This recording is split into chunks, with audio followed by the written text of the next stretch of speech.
Salut à tous, c'est Léo. Aujourd'hui, on est le 1er août et je voulais en profiter pour faire un premier bilan de mon expérience en tant qu'auto-entrepreneur. Alors, je vais vous expliquer tout d'abord ce que j'ai fait ce mois-ci et ensuite ce que j'ai mis en place et pourquoi. Alors, tout d'abord, je rappelle que ce challenge sur un an, ça a pour but de montrer que l'on peut gagner sa vie de façon automatique, c'est-à-dire qu'on gagne de l'argent, par exemple, même quand on dort, et qu'il est possible de faire sa vie autrement qu'en étant employé.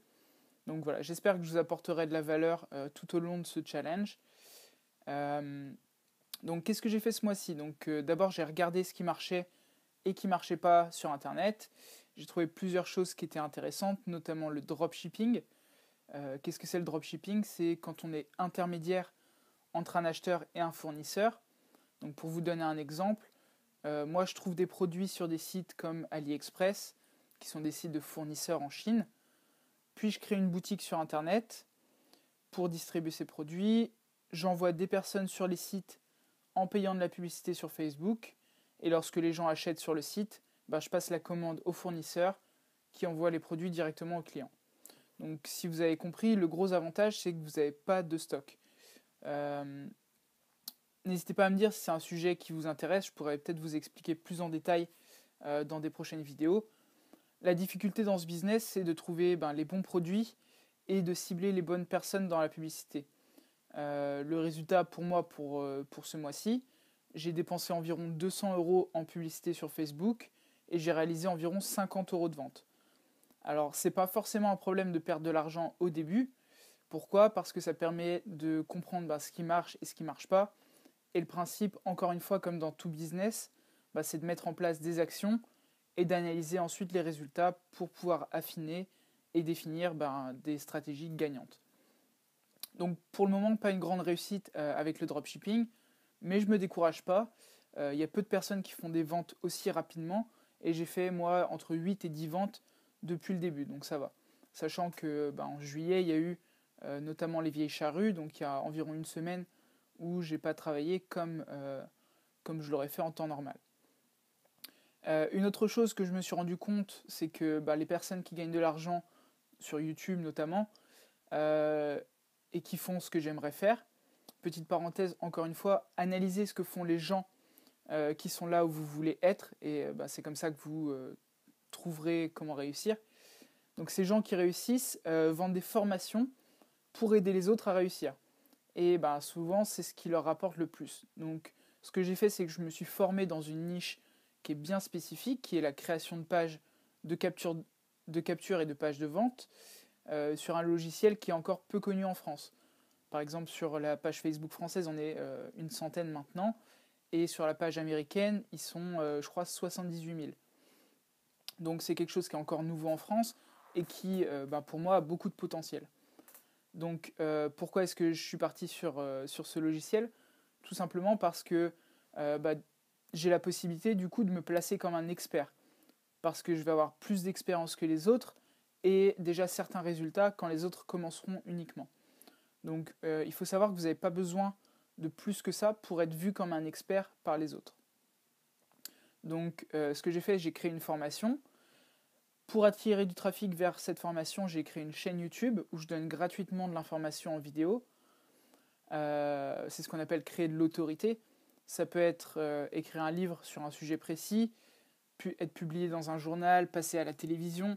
Il y a différentes possibilités pour obtenir de l'autorité. Et c'est ce qui va vous permettre de vendre vos produits et de ne pas avoir à les brader. Tout simplement parce que vous allez passer pour un expert et que votre expertise a un certain coût. Donc c'est la deuxième chose que j'ai mis en place ce mois-ci. Et je donne le plus de contenu possible gratuitement. J'aide les personnes qui en ont besoin sur les groupes Facebook. Ça me crée des liens d'autorité, encore une fois, vis-à-vis d'eux, parce que j'ai les réponses à leurs questions. Donc s'ils ont plus de questions, ils viendront me voir. Et c'est les premières personnes qui viendront acheter ma formation quand ils en auront besoin.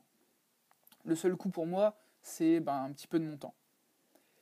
La troisième chose que j'ai mis en place, c'est en rapport avec ce que j'ai dit dans l'un de mes podcasts précédents, je crois que c'est dans le numéro 4. J'ai créé une plateforme d'achat et de vente de pages de vente donc, où on peut trouver des freelancers pour le logiciel spécifique sur lequel je travaille, Et la raison pour laquelle j'ai fait ça, c'est simplement parce que une fois que la plateforme est créée, elle rapporte de l'argent en automatique et on a vu que c'était l'une des conditions pour être indépendant financièrement. Il faut se créer des atouts, c'est-à-dire des muses qui travaillent pour nous. Par exemple, encore une fois, écrire un livre. Si vous écrivez un livre maintenant et que vous le vendez, il faut vous dire que pour le travail que vous avez fait une seule fois, ça va vous rapporter de l'argent, peut-être pour les 20 ou 30 prochaines années. Même si vous en vendez un par an, ça vous fait de l'argent en continu sans que vous ayez à travailler plus. Et en fait, c'est ce genre d'atout que je vais essayer de créer tout au long de l'année pour que mon temps ne soit plus lié au montant que je gagne. Dernière chose que j'ai mis en place, je vous ai parlé également dans un podcast de l'importance de travailler gratuitement, chose que j'ai mis en place en travaillant avec Nick Wilson, qui est un coach en développement personnel ici près d'Oxford, et je l'ai aidé à mettre en place son offre ainsi que ses pages de vente. Ça, c'est une chose que j'aurais pu facturer entre 500 et 1000 euros, mais je rappelle pourquoi je l'ai fait gratuitement, c'est parce que je n'ai pas d'autorité dans mon domaine pour le moment, et qu'en échange de services, il s'engage à me donner un feedback que je vais pouvoir mettre en avant lorsque je vais démarcher mes prochains clients. La cerise sur le gâteau, c'est que le lendemain où je l'ai aidé, il m'a dit qu'il avait peut-être trouvé pour moi une cliente qui possède un studio de yoga et qui souhaiterait attirer plus de personnes. Donc il a fait la prospection pour moi et le but c'est que ça se répète. Quelque chose que je voudrais vous dire, c'est que il faut que vous donniez toujours plus que ce qu'on vous demande. Que vous soyez aujourd'hui employé dans une entreprise, si vous souhaitez évoluer dans celle-ci, faites-en plus, restez plus tard, aidez, rencontrez les gens, parlez avec eux.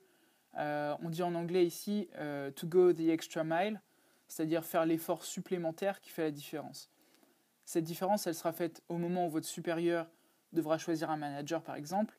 S'il compare une personne qui part tous les jours à l'heure pile contre une personne qui reste aidée à la fermeture, arrive plus tôt, etc., on sait très bien lequel des deux il choisira. Donc voilà, petit recap de ce que j'ai mis en place. Premièrement, je me suis formé, et pour ça j'ai regardé des centaines d'heures de vidéos, etc. J'ai mis en action ce que j'avais appris pendant mes formations, et enfin j'analyse mes résultats. Donc voilà, je pense que c'est les 3 piliers de chaque entreprise et de comment réussir dans un business. Si vous avez des questions que vous voulez me poser ou des sujets que vous souhaiteriez que j'aborde, n'hésitez pas à me le dire dans les commentaires. Je vous souhaite une bonne fin de journée et je vous dis à la prochaine dans un nouveau podcast. Ciao!